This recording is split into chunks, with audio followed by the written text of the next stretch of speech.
السلام علیکم سامعین، 5 رجب کی تاریخ شروع ہو چکی ہے، 6 فروری ہے۔ یہ ویڈیو آپ نے دیکھی ہے، یہ دراصل خلیفہ اجل کے نماز جنازہ کے وقت کی ہیں۔ خبر تھوڑی تفصیل سے سن لیں۔ ہریانہ کے ضلع یمنا نگر کے گاؤں چاند پور کے خلیفہ اجل حافظ محمد کامل کا آج انتقال ہو گیا ہے۔ انا للہ و انا الیہ راجعون۔ اس خبر کے لیے جامعہ اشرف علوم رشیدی گنگوہ کے استاد تجوید و قرات جناب قاری محمد طالب بی بی پوری اور جناب قاری مشکور صاحب ہمارے رابطے میں ہیں۔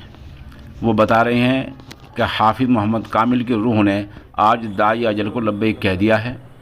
نماز جنازہ چاند پور میں، یعنی ہریانہ کے ضلع یمنا نگر کے چاند پور میں جامعہ اشرف علوم رشیدی گنگوہ کے محتمم اور شیخ الحدیث مفتی خالد سیف اللہ قاسمی نے پڑھائی ہے۔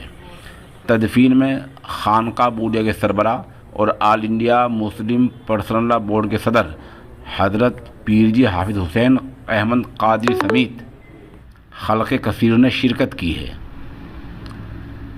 قاری طالب نے اس نامہ نگار کو بتایا کہ برسوں تک مرحوم نے چاند پور کی جامع مسجد میں امامت کی ہے اور بچوں کو تعلیم دی ہے، اور یہیں اس خاکسار نے بھی ان کے سامنے زانو تلمذ طے کیا ہے۔ بتلا دیں کہ الحاج حافظ محمد کامل مفتی خالد سیف اللہ قاسمی کے خلیفہ تھے۔